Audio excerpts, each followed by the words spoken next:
conversation between Mark Winston, who wants to learn Japanese, and Kathy Green, who is a receptionist at the World Language Academy. First, you have some time to look at questions 1 to 3.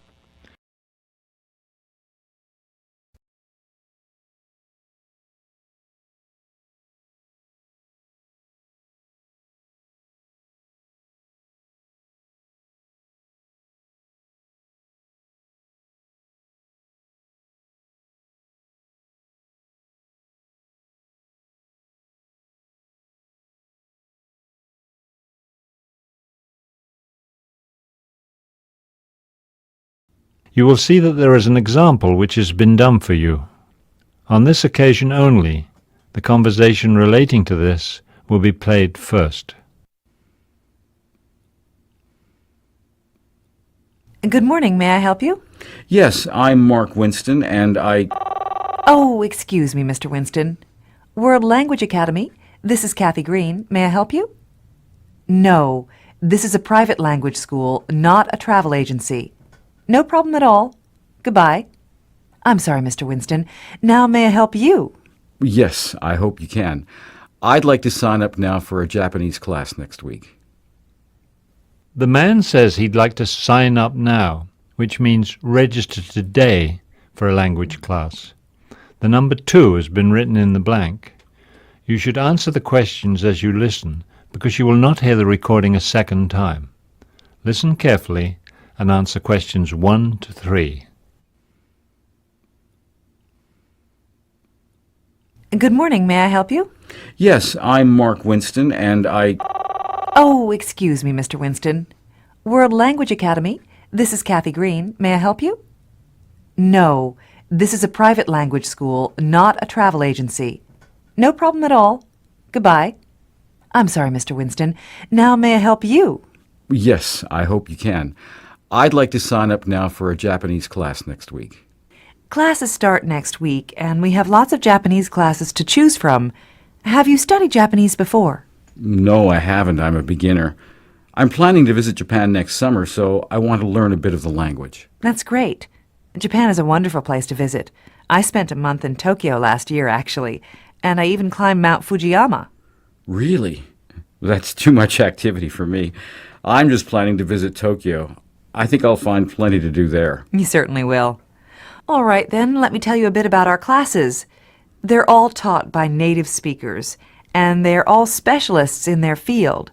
You can choose a Japanese for tourists class, Japanese for business travelers, or Japanese for university students. You're not studying at a university, are you? No, I graduated a few years ago. Well, then the tourist class is probably best for you. Yes, I think you're right. I just want to learn enough to order food in restaurants and go shopping and things like that. When does the Japanese for tourist class begin? Let's see. We have a class for beginners that starts next week. I think there are still a few spaces left. You're in luck. We have 15 students enrolled, and there's room for 3 more. Before you hear the rest of the conversation, you have some time to look at questions 4 to 10.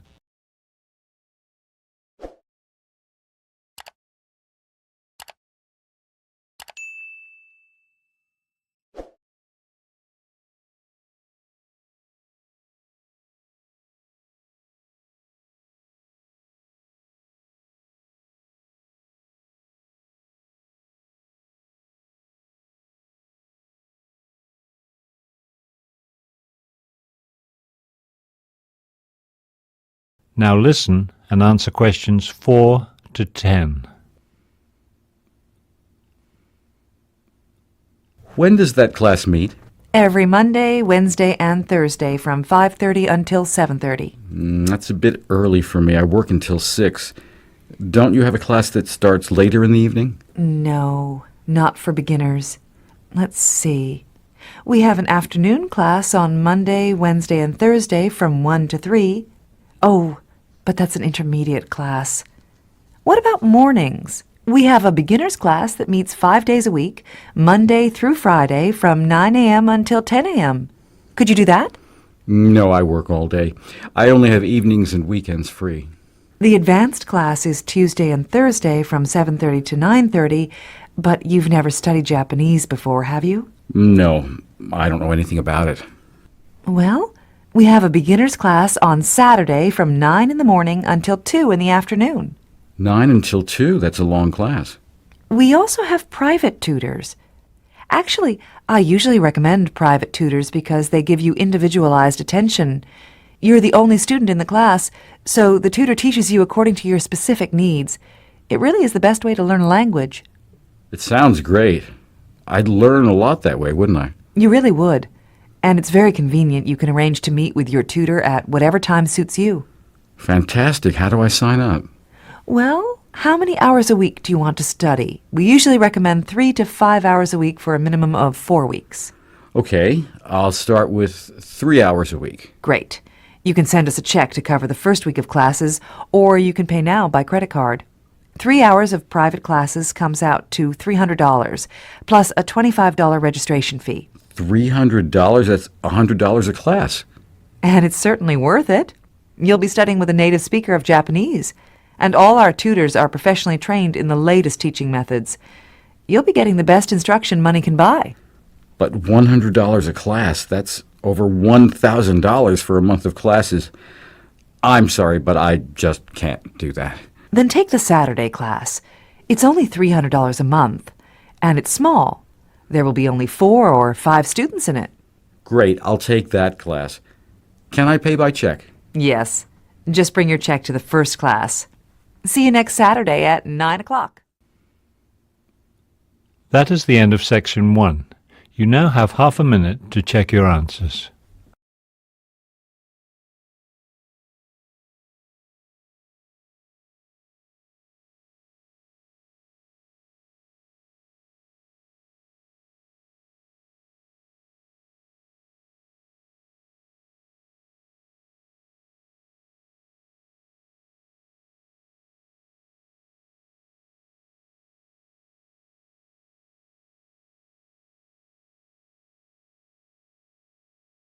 Now turn to section 2. Section 2. You will hear a guided tour of an old mansion. First, you have some time to look at questions 11 to 13.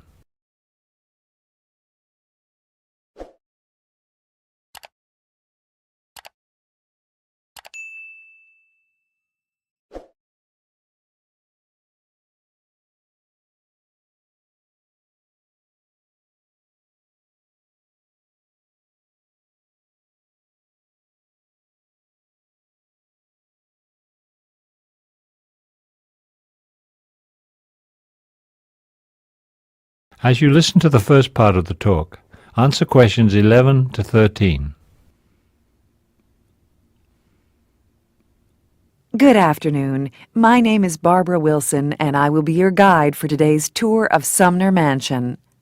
As a reminder, before we begin, we ask that you not take photographs inside the building, and please turn off your cell phones during the tour. Also, we request that you refrain from eating as well as drinking inside the mansion. Refreshments will be available at the end of the tour in the cafe next to the garden. Before you hear the rest of the tour, you have some time to look at questions 14 to 20.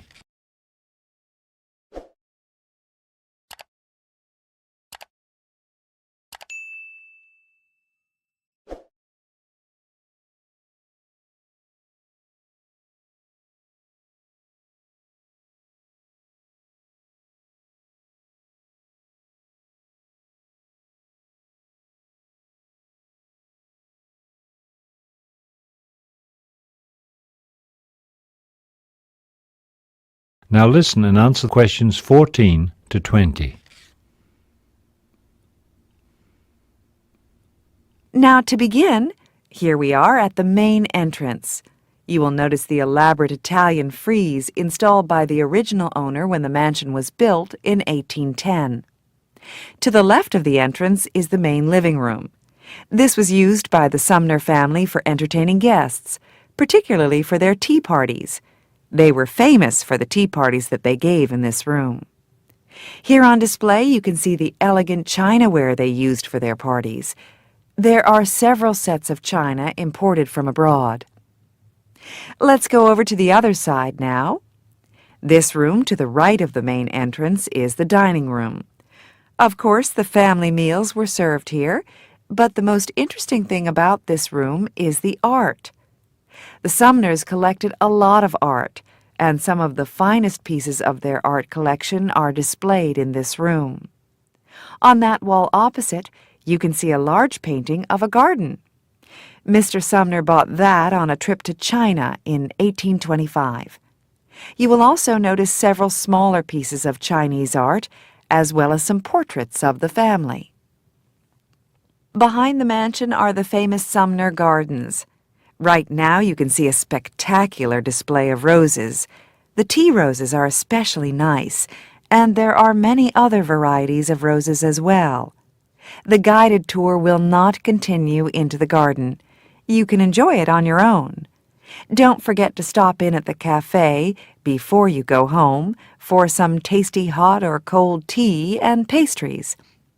You enter it through the garden, but it's just behind the living room. There is also a small display there of kitchen tools used in the original mansion kitchen, which I am sure you will enjoy viewing. If you feel disoriented after walking around the gardens, don't worry. Remember that the parking area is just beyond the cafe, so it's a short walk back to your car. Also, please remember that the grounds close at 5 p.m., as we are still on our spring schedule. If you come back next week, the summer schedule will have started and will be open a full 10 hours a day from 10 in the morning until 8 in the evening. Thank you for visiting, and come back anytime. We're open 7 days a week. That is the end of section 2. You now have half a minute to check your answers.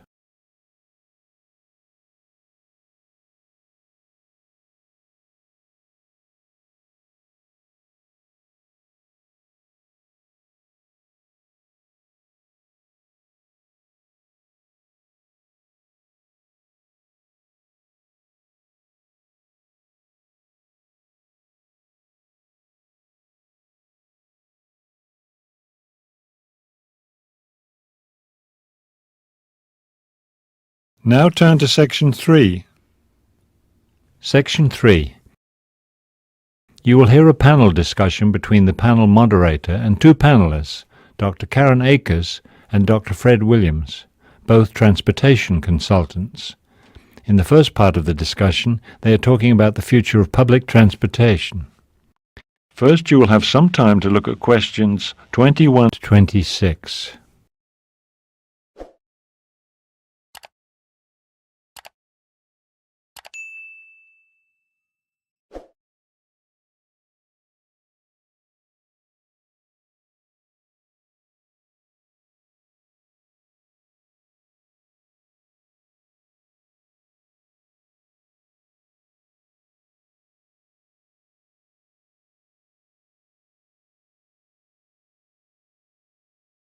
Now listen carefully and answer the questions 21 to 26. Dr. Williams and Dr. Akers, I want to thank both of you for coming today and sharing your thoughts on the future of public transportation. Glad to be here. Thank you. Let me ask you first, Dr. Williams. Traffic congestion is becoming more and more of a problem, and it's spreading. We're used to traffic jams in cities, but now we find traffic problems on many major highways that run between cities. What solutions do you see for the future of transportation? Many transportation experts, myself included, are excited about the potential of high-speed trains. These trains are having a great deal of success in Japan and in several European countries as well. They've actually been around for a while, since 1964 in fact. The first high-speed train was put into operation that year. What would the speed be exactly of a high-speed train? How would you define high-speed train? We usually call a train high-speed if it's capable of traveling at 200 kilometers an hour or faster. That's very fast. It would seem to open up a lot of possibilities for transportation between cities. Yes, that's right. 50 years ago or more, conventional trains were the major form of transportation between cities. Of course, they weren't high-speed trains, but nobody expected that then. Those old trains provided frequent, reliable, and affordable long-distance transportation, and most people used them. Then things changed. Cars and highways were improved, so more and more people started driving cars. Cars are a great form of transportation. Everybody loves them because they're so convenient. But we usually use cars for local trips, shopping, and going to work and things like that. That's true. For long-distance trips, most people nowadays rely on planes. Plane service is more frequent and affordable now than it was in the past, so planes, like cars, have become more convenient for people. Meanwhile, trains have more or less fallen by the wayside as a common means of transportation. But with everybody driving cars and taking planes, we have a lot of congestion. And not just on the roads. Airports have become very crowded too. Exactly. We have congestion everywhere now, so we need to look at new forms of transportation. Before you hear the rest of the conversation, you have some time to look at questions 27 to 30.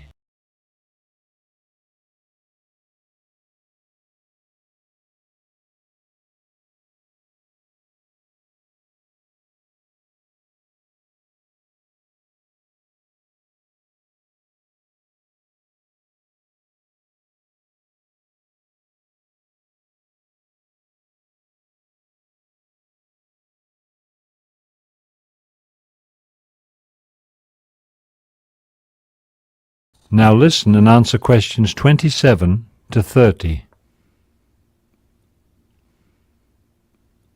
And that's where high-speed trains come in. They offer several advantages over both cars and planes. When you take everything into consideration, getting to the train station, boarding the train, and all that, a high-speed train gets you to your destination just about as quickly as a car. So speed isn't really an advantage. Cost isn't always either. Depending on how many people are traveling with you, a train trip could be more expensive than a car trip. But a train trip is much more relaxing than a car trip. You can read, sleep, eat, whatever, while the train carries you to your destination. And of course, you're never delayed by traffic jams. To my mind, these are great advantages. Yes, I can really see the advantage of the train over the car. But what about planes? Planes are much faster than cars, so that's a big plus for planes. Not necessarily. For trips shorter than 650 kilometers, high-speed trains can actually be faster. Checking in at the airport and going through security takes a long time. You don't have that kind of delay with a train. Also, trains can carry more passengers than planes. They can also offer more frequent service. So for your medium-distance trips, they really are faster than planes. That is the end of section 3. You now have half a minute to check your answers.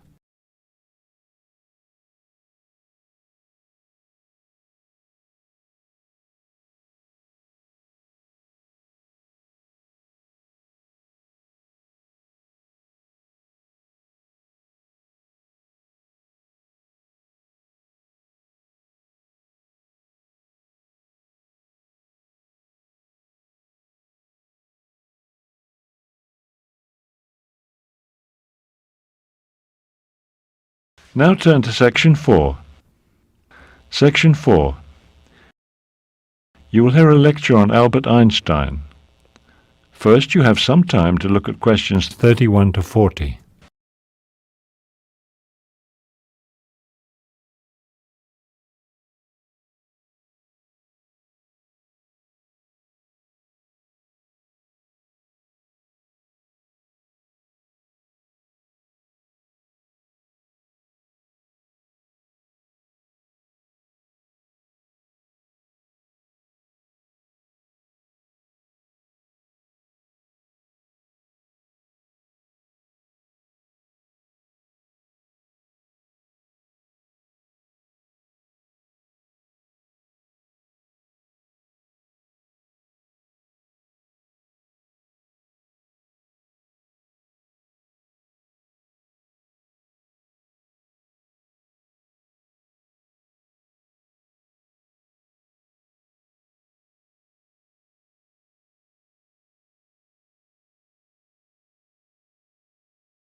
Now listen carefully and complete the timeline in questions 31 to 40.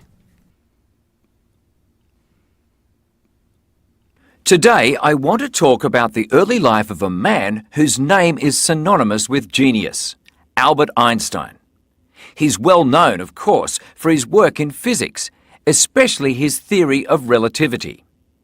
This is a term that everyone has heard, but few laypeople, and I do not mean to include you in this group, but few non-physicists understand. Equally incomprehensible to most people is why Einstein, the genius, did so poorly at school. There are some questions, actually misconceptions, about his early life, particularly about his lack of success in school, that I want to clear up for you. Let's look now at some true facts about the life of this famous man. Albert Einstein was born in Germany in 1879. As a child in school, he had a reputation as a slow learner. Now, there were a couple of theories about why he could not keep pace with his classmates. He may have had some sort of learning disability. We don't know for sure. Another theory about his slow learning is that he may have suffered from a condition related to autism. Whether it was a learning disability or not, Einstein himself believed that his slowness actually helped him develop his theory of relativity. He said that he ended up thinking about time and space at a later age than most children, at a time when his intellect was more developed. He didn't even begin to study mathematics until he was 12. There are popular rumours that he failed his math classes, but this is actually not true. Mathematics was a later passion. His first was the violin. Like many intellectuals, Einstein had a passion for music. He started his study of the violin during elementary school and continued playing the violin for the rest of his life. When Einstein was 15, his family moved to Italy. Soon after that, his parents sent him to Switzerland, where in 1896 he finished high school. After graduating from high school, he enrolled in a Swiss technological institute. In 1898, he met and fell in love with a young Serbian woman, Mileva Maric. Maric was a mathematician, and Einstein considered her his intellectual equal. Einstein received a teaching diploma in 1900. The next year, he became a Swiss citizen. Although he had his teaching diploma, he had a hard time finding a teaching job. In fact, he never did find one. A friend's father helped him get a job at the Swiss Patent Office. He began working there in 1902. His job involved reviewing inventors' applications for patents. When he looked over the applications, he often found faults in the applicants' drawings. He would make suggestions so they could improve their designs and better their chances for receiving a patent. The same year Einstein began working at the patent office, he and Mileva had their first child, a daughter. Although they didn't actually get married until 1903, their son was born the following year. There's no record of whether the two children inherited their father's learning disability. That is the end of section 4. You now have half a minute to check your answers.